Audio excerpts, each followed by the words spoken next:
सुप्रभात। बड़े भाग मानुष तन पावा, ये हमारी आज की आध्यात्मिक चर्चा का विषय। बड़े भाग मानुष तन पावा। जैसे वृंदावन में आ गए हो तो भगवान के दर्शन करो, यमुना जी में स्नान करो, वहाँ के रहने वाले से पूछो कि ज़्यादा लाभ की बात कौन सी है, ज़्यादा पुण्यदायक उद्धार करने वाली चीज़ कौन सी है। अब वृंदावन में आए हो तो वृंदावन का आनंद लो। अब वृंदावन में आकर नाटक सिनेमा देखते हो, अरे भाई यहाँ क्यों आए। मुंबई कलकत्ता में बहुत बड़ी सिनेमा है, या तो तीर्थ स्थल है, भगवान के दर्शन करो। यहाँ कीर्तन होता हो, कथा होती हो, ऐसी जगह जाओ और विशेष लाभ लो। वृंदावन में आए हो तो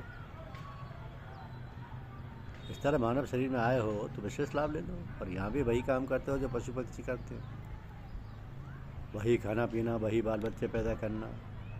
ये तो भाई कुत्ता बन जाओ तो तैयार, सुअर बन जाओ, गधे बन जाओ तो तैयार, कुआ बन जाओ तो तैयार। ये चीज़ें कौन सी बाकी रहेंगी। इन चीज़ों के लिए आए हो क्या मनुष्य शरीर में। मनुष्य शरीर क्यों खराब करते हो, ये शरीर क्यों प्राप्त किया। भगवान ने कृपा का शरीर दिया तो इस शरीर से होने वाले बेलाभ लो तो दूसरे शरीर में नहीं होते। बड़े भाग मानुष तन पावा, सुर दुर्लभ सब ग्रंथ ही गावा। सुर दुर्लभ सब ग्रंथ ही गावा। मनुष्य शरीर देवताओं को दुर्लभ है, ऐसे ग्रंथों में कहा है। ऐसा दुर्लभ शरीर जिसको प्राप्त करके केवल परमात्म तत्व की प्राप्ति करनी चाहिए। केवल परमात्म तत्व में ही सच्चे हृदय से एकदम लग जाना चाहिए। मौका है भाई, जैसे मनुष्य शरीर दुर्लभ है वैसे कलयुग भी दुर्लभ है। जैसे मौका कलयुग में मिलता है वैसा अन्य युग में नहीं मिलता। अब ऐसे कलयुग में मौका मिला, उस कलयुग को प्राप्त करके भोगों में लग गए अथवा पापों में लग गए, अन्याय में लग गए। शास्त्र की दृष्टि से अन्याय, हम भी विचार से देखें तो अन्याय, लौकिक दृष्टि से अन्याय, लोग देख लें तो शर्म आए। ऐसे ऐसे कामों में लग जाए मनुष्य शरीर प्राप्त करके, जब कितनी हानि की बात है। तो हम क्या करें। आज दिन तक हुआ सो हुआ, गलती हुई तो हुई। आज से दृढ़ निश्चय कर लो कि समय बर्बाद नहीं करेंगे, पाप व अन्याय नहीं करेंगे। जल्दी से जल्दी तत्व की प्राप्ति कैसी हो, कैसे उस तत्व का बोध हो, कैसे भगवान के चरणों में प्रेम हो जाए, ऐसी लालसा लगा। क्या हमारा भी प्रेम हो सकता है। क्या इस शरीर से कल्याण हो सकता है। इस शरीर से ही कल्याण हो सकता है, और कल्याण भी आप कर सकते हैं। लखपति बन जाए, आपके हाथ की बात नहीं। मकान इमारत हो जाए, आपके हाथ की बात नहीं। संसार में यश प्रतिष्ठा मान आदर सत्कार हो जाए, आपके हाथ की बात नहीं। परमात्म तत्व की प्राप्ति करना हाथ की बात है। इसमें सब स्वतंत्र है। मनुष्य मात्र इसमें स्वतंत्र है, कोई परतंत्र नहीं। क्योंकि बड़े भारी लाभ के लिए मनुष्य शरीर मिला, परमात्म तत्व की प्राप्ति के लिए मानव शरीर मिला है। उसको प्राप्त करना खास काम है, मनुष्य ध्यान नहीं देता। रामायण में आया है कि कबहुक करे कर ना नर देही, देत ईस बिन हेतु सनेही। कबहुक कर कर ना नर देही, देत ईस बिन हेतु सनेही। हुभगवान विशेष कृपा करके मानव शरीर देते हैं। इसका अर्थ क्या हुआ। भगवान ने जीव पर विश्वास किया कि इसको मनुष्य शरीर दिया जाए, जिससे इसका दुख मिट जाए, मेरी प्राप्ति हो जाए, इसका कल्याण हो जाए।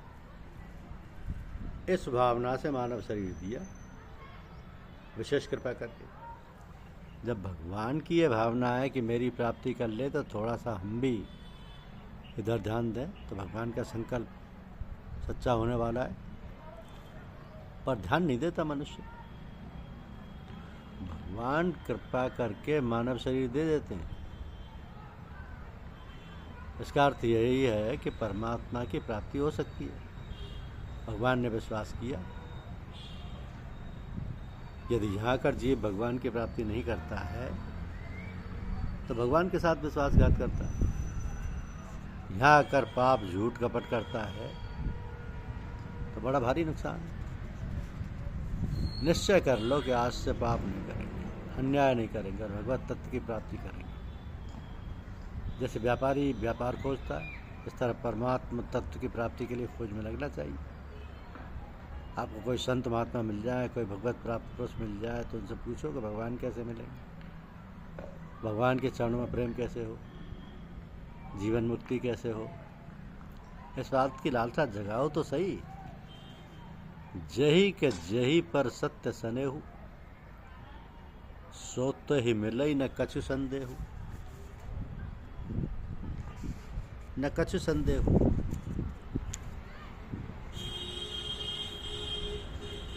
जिस लाभ की प्राप्ति होने के बाद कोई लाभ शेष ना रहे, मानने में भी नहीं आ सकता कि इससे बढ़कर कोई लाभ होता है, और जिसमें स्थित होने पर बड़े भारी दुख से विचलित नहीं किया जा सकता। किसी कारण शरीर के टुकड़े टुकड़े किए जाए तो टुकड़े करने पर भी आनंद रहे, शांति रहे, मस्ती रहे, दुख से विचलित नहीं हो सकता, उसके आनंद में कमी नहीं हो सकती। इतना आनंद होता है कि दुख वहाँ रहता ही नहीं। ऐसी चीज़ प्राप्त हो सकती है। वास्तव में महिमा है शरीर के सदुपयोग की। इसका उपयोग ठीक तरह से किया जाए, भगवान की श्रेष्ठ भक्ति मिल जाए, मुक्ति मिल जाए, वैराग्य मिल जाए, सब कुछ मिल जाए। ऐसी कोई चीज़ नहीं जो मनुष्य शरीर से न मिल सके। गीता में आया कि ये लब्धवा यम लब्धवा चापरम लाभम मन्नते नादिकम तत्।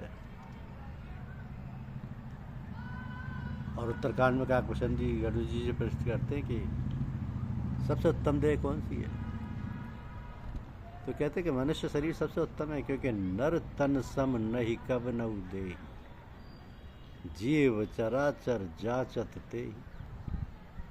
चराचर सब जीव इस मनुष्य शरीर की याचना करते हैं, मांग रखते हैं। ऐसा कहकर आगे कहते हैं कि नरक स्वर्ग अपवर्ग निसेनी,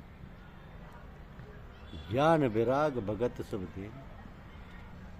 मनुष्य देह, नरक स्वर्ग और अपवर्ग, ये तीनों देने वाली है। इसके सिवा परमात्मा का ज्ञान इस शरीर में हो सकता है, संसार से वैराग्य हो सकता है, और भगवान की श्रेष्ठ भक्ति इसी में हो सकती है।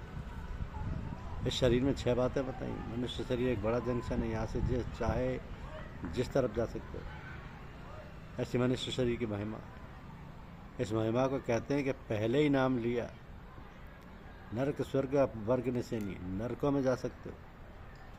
यह महिमा है कि निंदा, मनुष्य शरीर ऐसा है जिसमें नरक मिल सकता है, तो यह निंदा हुई। इसमें तात्पर्य क्या निकला कि ऊंची से ऊंची और नीची से नीची चीज़ मिल सकती है इस मानव शरीर से। यही इसकी महिमा है।